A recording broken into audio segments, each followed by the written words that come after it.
1992, Eric Clapton released this CD, the Unplugged series for MTV, and it was really the first time in my life that I'd heard blues music, and it was something that was very foreign sounding to me. Growing up in Canada, this isn't a music that's culturally significant in any way to us up here.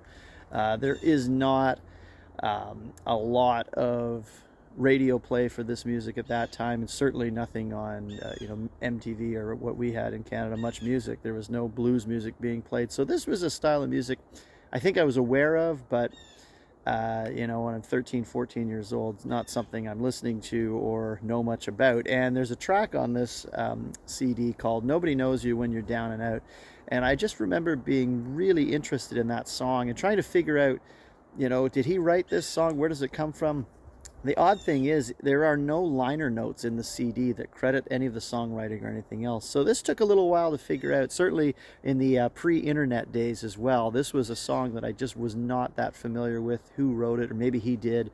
And I wanted to learn more about it. And as I went down the rabbit hole and explored this song, I learned an awful lot about the history of blues music. So I wanted to share that with you on the show today. And we're just going to explore the song, Nobody Knows You When You're Down and Out.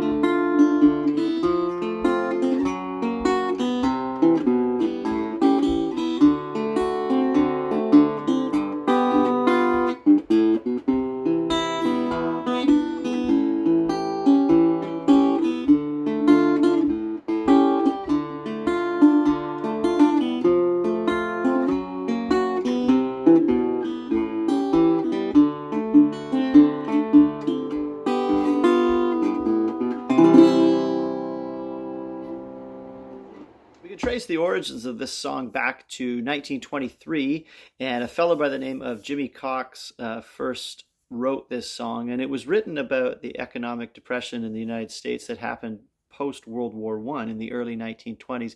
It was nothing like what was going to occur 10 years later, but it shared the same idea, and that's why 10 years later the song was then again a hit. But at this time, it's just been written and published, but there's been no recording made of the song. The first recording of the song took place in 1927 by a guitarist by the name of Bobby Lee Can, and he went by the stage name Blind Bobby Baker, and his is the first version of this song that we see actually recorded and published. The next recording of this song took place in 1929 by the Aunt Jemima Novelty Four, and these guys were sort of like a vocal group, but they did have instrumentation as well underneath it, somewhat of a barbershop quartet. It's almost gospel sounding, the sound of this track, and it has a very different style to what we know the song as now, but it was the second known recording. Only 4 days later, it was recorded by Pinetop Smith, and his version of the song started to sound more and more like the version that eventually, within the same year, Bessie Smith would record and call her own. And it's her version that is more definitive and closer to the one that we know today.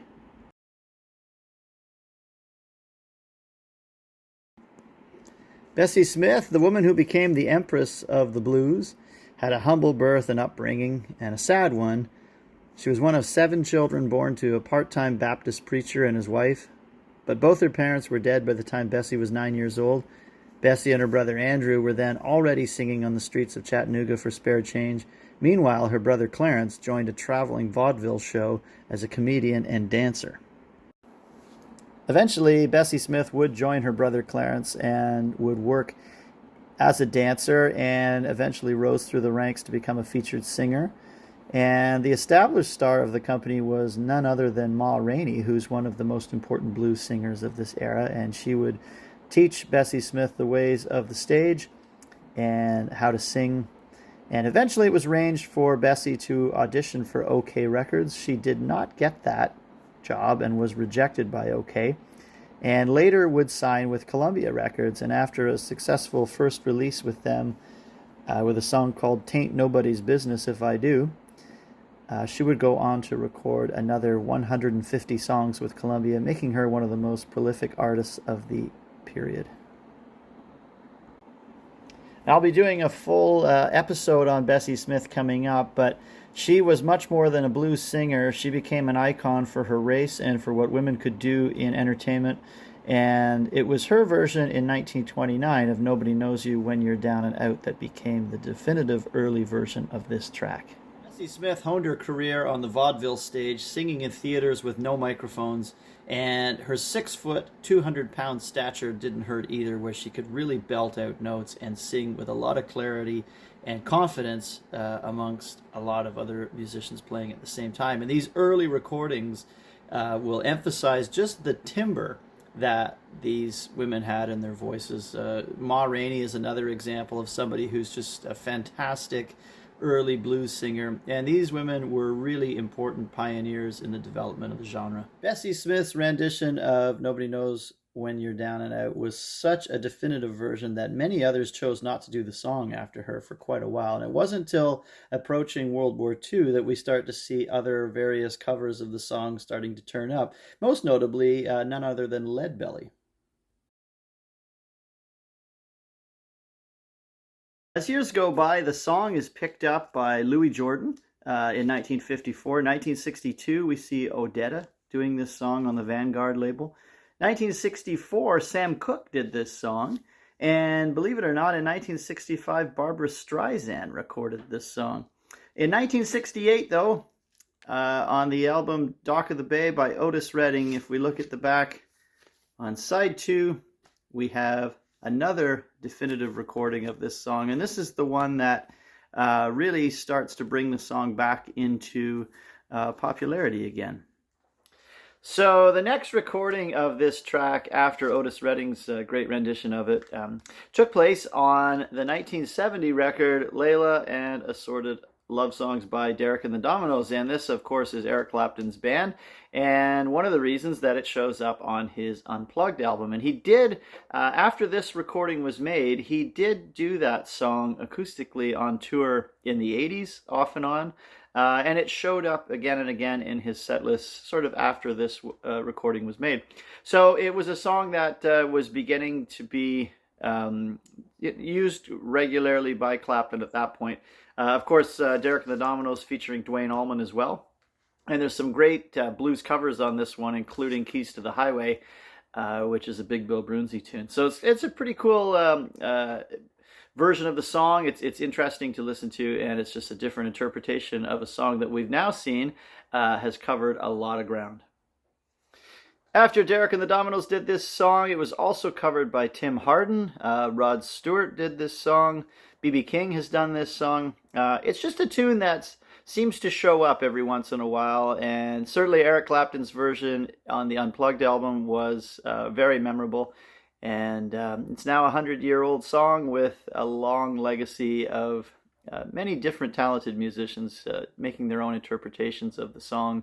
And it still resonates today with lyrics that were written in 1923. So it's pretty interesting that how much has really changed and how much hasn't changed in the world since then. And there's a lot of relevance to what has been sung in this song. So certainly a tune that I've always found very interesting. I like listening to it, and it has quite a story, and I thought I'd just kind of do a little timeline for you on this show today in our rock and roll history to go over the great history of a great blues standard. So that's all I got for you today. I hope you enjoyed that look at this great blues tune. Certainly it's well worth searching out the original recordings of some of these blues covers. A lot of the songs that bands like the Allman Brothers or Clapton or a lot of these blues interpreters along the way did, even the Rolling Stones. If you go back and find some of these originals, they are very interesting, and the people that wrote them have really a fantastic story of their own to tell, and it's worth investigating some of these older artists and getting into that. So I certainly encourage you to go back and learn a little bit about Bessie Smith, because she was a phenomenal singer and had a very big career way back in the 1920s and 30s, and was a superstar at that point. So definitely check some of that stuff out. And thanks for all of you that have subscribed to the channel. And if you like this sort of thing, give us a like. I'm starting through some of the earlier period of rock history right now, but we're going to work our way well up into present day. But starting with some of these old classic stories for now, and we'll continue that. So thanks very much for watching. Keep on collecting, and we'll see you next time.